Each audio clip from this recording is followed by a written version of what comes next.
Alright guys, Forsaken just revealed more after the winter update. A nostalgic skin, the most anticipated skin yet, and drama around an exclusive guest skin. Let's get into it! So, with the recent update, there have been sightings of a skin that brings back nostalgia from when Forsaken first released in December 2024. This skin is called Boomer.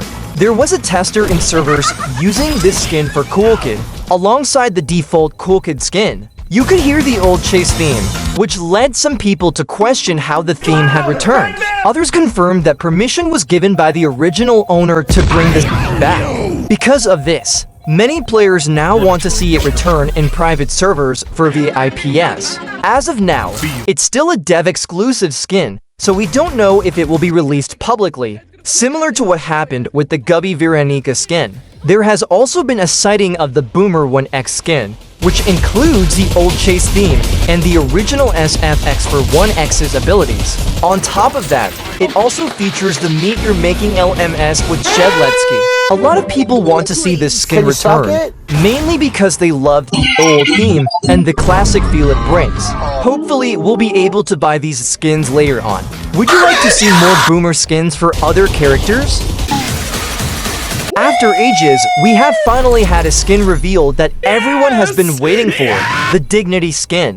With this, Hytoko posted the first reveal of the Dignity Chase theme, which is called Sonophobia, along with some of the designs for Dignity. The new redesign looks completely different, featuring a different t-shirt compared to the old Maryland one we saw on the original Dignity avatar. The entire right side is now infected with something different, and we can also see a new cape with a checkered design on the inner part. The reason for this redesign is that there was an idea to merge 3 avatars together, which I believe are all different versions of Dignity's avatar. However, Romeo has mentioned that this is not the full redesign yet, and that it is still being worked on. It also seems like we will be getting to variants of the skin. Some people are not happy with how the skin looks, saying it doesn't resemble Dignity and accuse Romeo of being lazy with the design. Others have said it looks like the Spectre put their sludge all over the character, but the Spectre actually had nothing to do with the design. It also wasn't originally meant to be red and black, but when they tried alternative color schemes, they clashed with the base colors. Since everyone is so used to the old skin, hopefully we get to see the model in-game soon. So with the recent release of the Soy Guest skin, which you can get for free by joining Soy Sebastian's private server whenever he does another wave to give the skin out, we also finally got the remodel of color and electricity with this update. It now looks much more like the music video animation cat from Muship. This color and electricity skin received a bunch of new SFX for all of his abilities, along with updates to the animations to make them much smoother and better overall. However, a new secret kill animation was added specifically for the Soig skin, where Soig punches color and electricity and then snaps his neck. This confused a lot of people, with some questioning why it was added at all and claiming that Sebastian got the lead balancer to add their OC into the game as a skin. People started complaining about how devs get more exclusive content than in most other Roblox games. They also brought up the Raincoat 007 and 7 skin, which is another skin based on the Color and Electricity music video, pointing out that it didn't get anything unique despite being out longer. On top of that, people mentioned how the old composer removed the old themes, but later allowed them to be reused, which ended up happening for the SOYG skin instead of the Raincoat skin. That said, there is a clear reason why this was added. Lore-wise, Soig is literally... Despite this, a lot of people started harassing and criticizing Sebastian over the skin being added, even calling him a narcissist for giving it a unique animation over the Raincoat skin. Sebastian responded by explaining that the skin was originally only meant for himself, but he decided to share it because people liked it so much.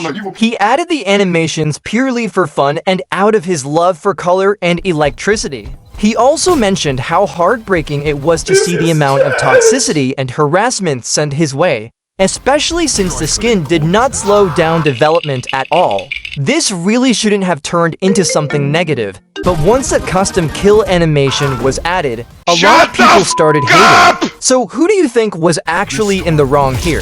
Oh my god! One of the most interesting things to come out of Krisaken is Day 12, which focuses on John Doe and Jane Doe, and more specifically, their relationship. Throughout Krisaken, each day has highlighted key characters, but saving John and Jane for the very last day feels intentional. These two have always been closely linked in Forsaken's lore, so ending the event with them naturally raised a lot of questions. What made this even more interesting is that alongside Day 12, we've now seen a brand new model for Jane Doe being shown off. This is the first time we've gotten a proper look at an updated version of her, and it immediately sparked speculation about whether this means she's finally being prepared for release. Forsaken doesn't usually update character models without a reason, especially when it happens right at the end of a major event like Krisaken. Being featured on the final day of Krisaken, paired with a newly revealed model, could suggest that she's planned for a future release. Either way, this is definitely something to keep an eye on. Back in his prime, Noli was essentially a one-man show, entertaining huge audiences and thriving on attention.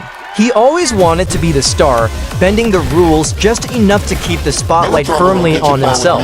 That craving for attention defined everything about him, even down to his crown, an item that Noli didn't earn fairly, but instead scammed off someone else. His eventual disappearance from Roblox's systems ended up being both a curse and a blessing.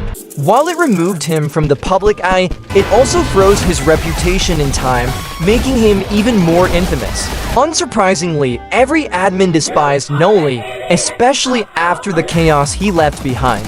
His influence didn't stop there either. Noli's big show inspired a new generation of hackers, including figures like 007 and 7, who took that spectacle-driven chaos even further. So we now have another amazing concept skin for the newest character, Nosferatu, made by Abolaz once again. He's actually cooking with these concepts. This skin is based on Kildroid from Die of Death, with all of the animations fully remade and retextured so they aren't the same as the ones from Dodd.